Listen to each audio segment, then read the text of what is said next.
But in your Christian walk, is there any particular things about the faith or experiences that you've had that have caused your heart to burn within you?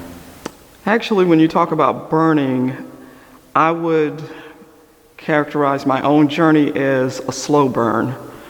And by that I mean, over the years when I was brought up in the Baptist church, I was always yearning for more. And maybe that's a cliche term, but it's true. I felt as though by the time I was in my early 20s that I was not getting what I needed. I did not know what was missing, but it wasn't there. And finally I realized that I was not going to get it in that tradition. So I started looking around. Of course, I had always, visited other Baptist churches with my family, but I just realized in that tradition it was not present. And so I started looking around. I went to the Methodist a few times, and the way I characterized it back then was that I was looking for something more structured, something more traditional, but I didn't know where to find it. And so I looked around, and one day where I was living, it was in a neighboring town, and I was working in a neighboring town, and I saw an Episcopal church.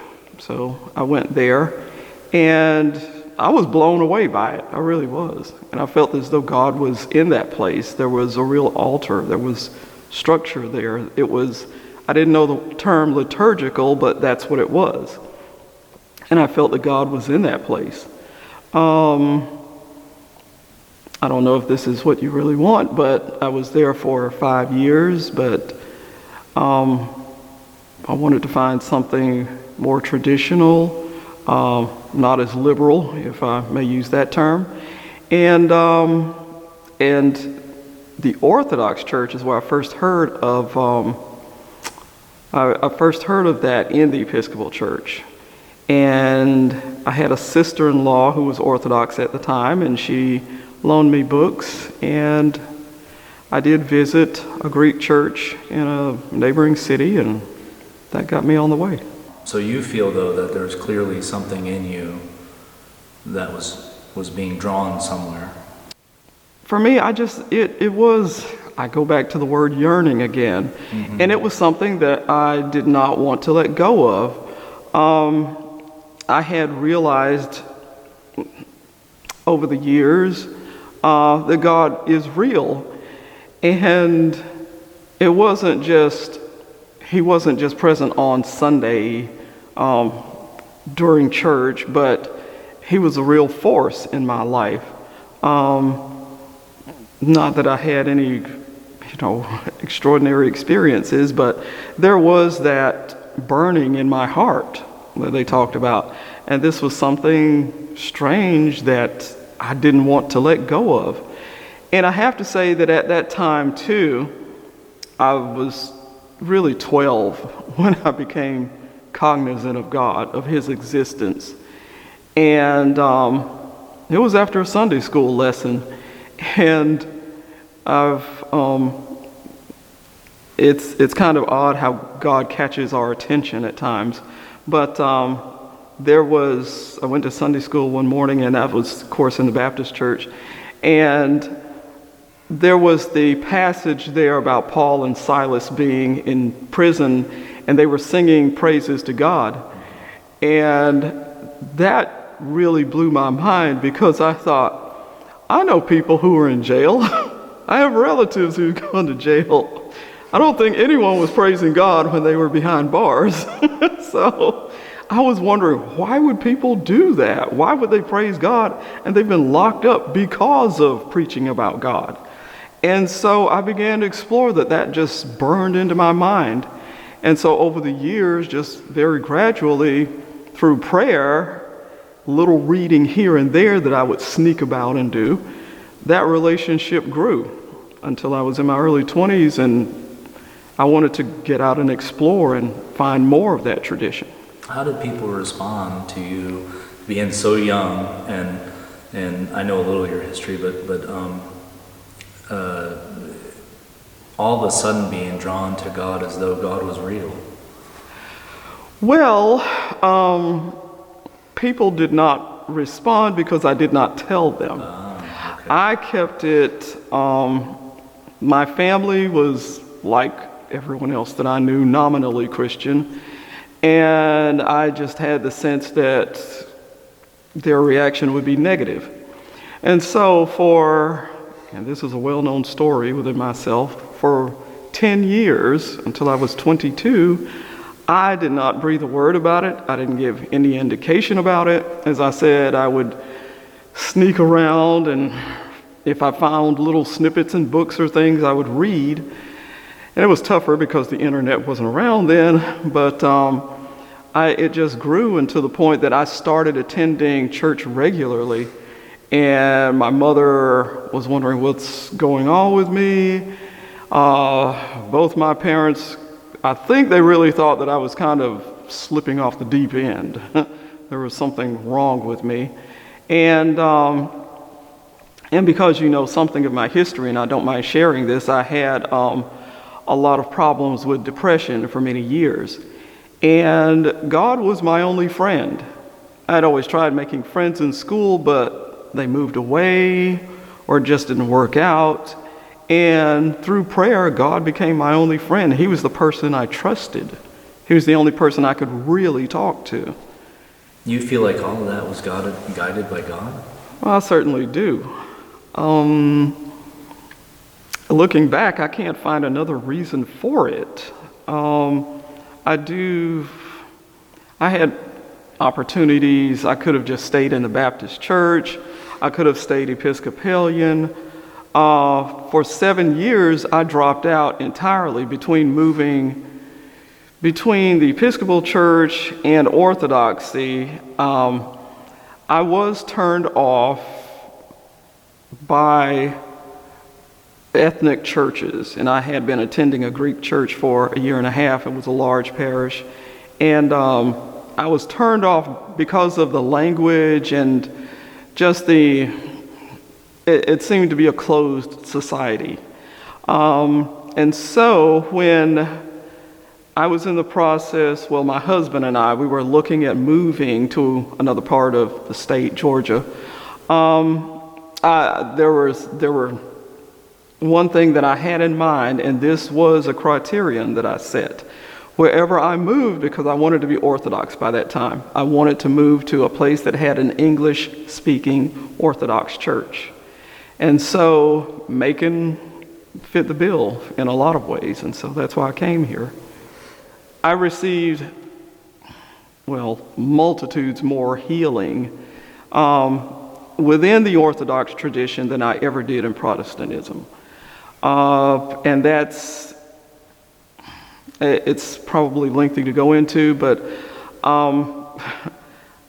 during my chrismation, and that was in 2005, I felt something that night. I don't know that I've ever explained it to anyone, but in a very real sense, I felt Christ the first time I received communion here. And I was not looking for that. I wasn't expecting it. And I had received communion countless times as an Episcopalian. I'm not just knocking that tradition, but I'm saying for some reason, the first time I received it here, he was personal. He was inside me. And one of the things that I remember you saying in one of our talks together, and I didn't understand this for a long time, is that you said, you come to church, you told me I come to church, I take the therapy of the gospel. And that has always stuck with me when you said therapy of the gospel, because I can hear you saying it and other priests saying it, but looking back in hindsight, I knew then that coming here, and it's really, you don't even perceive it, but there is a change that goes on through hearing the word, and a change that goes on within inside me, the healing from receiving communion. I asked another priest about this one time, and about his own experience and his own changes, and he said, I can't tell you how it happened, but it did. And now that I've gone through it, I've thought, I can't explain exactly how it happened. I can't give you details, but over the years, slowly, it has happened. It's as if coming here every week I picture it as water, a slow drip, just, constant, slow watering, and you do bear fruit within yourself. I'm much more at peace. When you talk about experiences, one of the things that I have learned over the years, and I've told you about this before, I don't look for those mountain high experiences. I actually, in a sense, don't like them because after the mountaintop, you have to go back down into the valley. And I've had several of those before. But I've had experiences of God here within the parish, even outside of church. The things that I learn here. And I'm a very learning-oriented person, and I've found that out over the years. I carry it over into, when I'm away from church, and I apply it. I call it applied theology in my life, in my relationships with other people. Something that I didn't pick up in the other traditions, and that is the teaching that God has overcome death. It's something that I say is hammered into you, pounded into you. But if I want to put, trying to encapsulate the gospel into one expression or one statement, it is that Christ said, "Be of good cheer, I have overcome the world." And I look at so many things in the news, the current history, and I see, and I have mourned about this a great deal. I see desolation. I see a world that is completely in a mess. And Christ is the answer. He's the only way out of that. And I really feel as though, for my salvation, for the salvation of the world, that if we turn to Him, He can help us. He's helped me tremendously in my personal life. I mean, I've gone to Jesus. I've cried on my knees about some things. And one day I was crying about something because I don't have children, and that's always been a hard thing for me. And I was praying to Him out of desperation, and I just said, okay, well, after I had done all my crying, I thought, well, that's over. I'll get back to my household chores. That's done with. And Jesus unexpectedly said, He came into me, and I just felt this explosion of light coming from within me. And I just said out loud, "You heard me." And so Christ is real. He defeated death. That's not just theology. It's real. And He is in our lives today. He is things that I have thought I'm just thinking to myself, not even praying to Him. And He's heard me. He's answered me in so many ways. So Christ is real. He's a real person. But in Orthodoxy, just as through the icons here try to represent, Christ is here with us on earth. And I think more and more I think about that He's real. No matter what comes along, no matter what happens, not even death can separate us from Him. That He is in my life intimately.